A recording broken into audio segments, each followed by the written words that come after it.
নমস্কার, আরও একটি আপডেট নিয়ে হাজির হয়েছি আপনাদের সামনে। সেটি হলো ইন্ডিয়া জোটে আবার অশান্তি।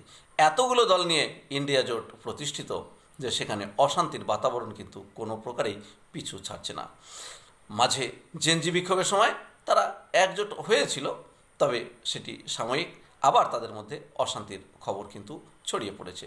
সেই বিক্ষোভ পর্ব মিটতেই নিজেদের পুরনো যে লড়াই, সেই লড়াইয়ে কিন্তু আবার তারা ফিরে এসেছে। মুখ্যমন্ত্রী ওমর আবদুল্লার ডাকে সাড়া দিচ্ছে না কংগ্রেস। হাতশিবির কোনোভাবেই কাশ্মীরের মন্ত্রিসভায় যোগ দিতে চায় না।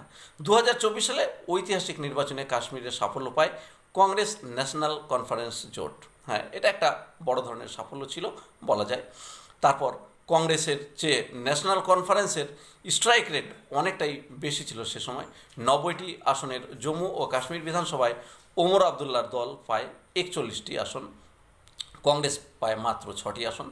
এর বাইরে পিডিপি 4টি, আর কয়েকটি দল যাই হোক তারা অল্প কিছু আসন পায়।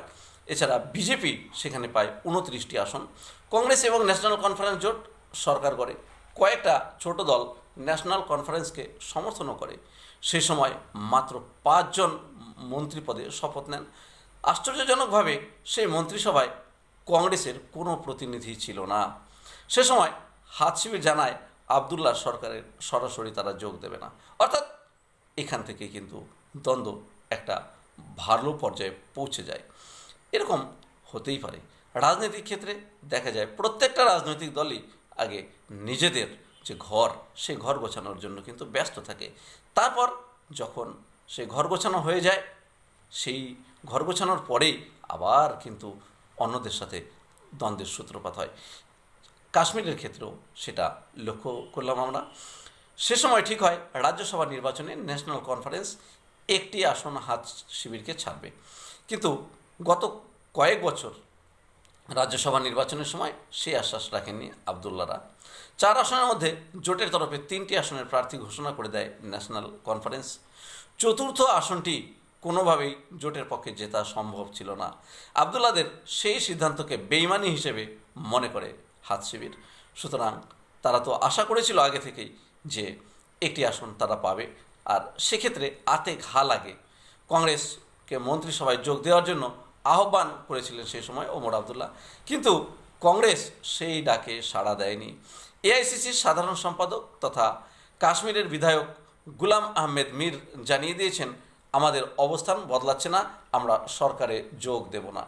বুঝতেই পারছেন যে নিজেদের মধ্যে একটা দ্বন্দ্বের যে পর্যায়, সে পর্যায়টা একটু উচ্চ মানে পৌঁছে গেল, এমনটাই কিন্তু বোঝা যাচ্ছে। আসলে ওমর আবদুল্লাহ কংগ্রেসের জোটে থাকলেও কেন্দ্রের বিজেপি সরকারের সঙ্গে সমন্বয় সাধন করেই চলেছেন। কথা অনেকে বলছেন, এটা আমার কথা নয়। সেভাবে কেন্দ্রের প্রখর বিরোধীদের মধ্যে তিনি নন। ওমর আবদুল্লাহ চাইছেন যে সেখানে কাশ্মীরের একটা ভালো উন্নতি হোক, আর সে কারণে কেন্দ্রের সাথে একটা সুসামঞ্জস্য বজায় রেখে চলার চেষ্টা। আসলে এটি না করলে কোনো রাজ্যেরই বা কোনো কেন্দ্রশাসিত অঞ্চলেরই উন্নয়ন যে হতে পারে না, সে কথা কিন্তু ওমর আবদুল্লাহ মনে করছেন। এই নিয়ে আগে উদ্বেগ প্রকাশ করেছে কংগ্রেস নেতারা। এআইসিসির কাছে জোট পর্যালোচনার জন্য আবেদন জানানো হয়েছিল। বস্তুত কাশ্মীরের কংগ্রেস নেতারা ওমর আবদুল্লাহকে আর বিশ্বাস করতে পারছেন না, বিশেষ করে রাজ্যসভার আসনের ক্ষেত্রে। কংগ্রেস এক্ষেত্রে ওমর আবদুল্লাহকেই দোষী করেছে, আর তা নিয়ে দ্বন্দ্ব কিন্তু একটু অন্য পর্যায়ে পৌঁছে যাচ্ছে। যাই হোক, শেষ পর্যন্ত কি হবে এবং ওমর আবদুল্লার ভবিষ্যৎ বা কংগ্রেসের আগামী দিনের পদক্ষেপ কী হবে, সেটি নির্বাচনের আগেই স্থির হয়ে যাবে। ধন্যবাদ। গুরুত্বপূর্ণ আপডেটের জন্য চ্যানেলটি সাবস্ক্রাইব করে সঙ্গে থাকবেন।